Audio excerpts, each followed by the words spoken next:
నమస్కారం. నా పేరు శ్రీరామ్ శర్మ. గౌరవ సుప్రీంకోర్టు చీఫ్ జస్టిస్ ఇద్దరు సీనియర్ సుప్రీంకోర్టు జడ్జిలతో మీటింగ్ పెట్టుకున్నారు.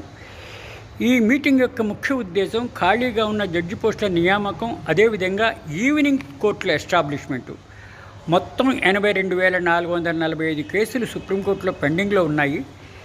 ఇలా మిలియన్ ఆఫ్ కేసెస్ కింది కోర్టులో పెండింగ్లో ఉన్నాయి. ఇవన్నీ కూడా త్వరితగతిన డిస్పోజల్ అవ్వాలి అంటే ఈవినింగ్ కోర్టులు కొంతవరకు సాల్వ్ చేసే అవకాశం ఉంది అని సుప్రీంకోర్టు భావిస్తోంది.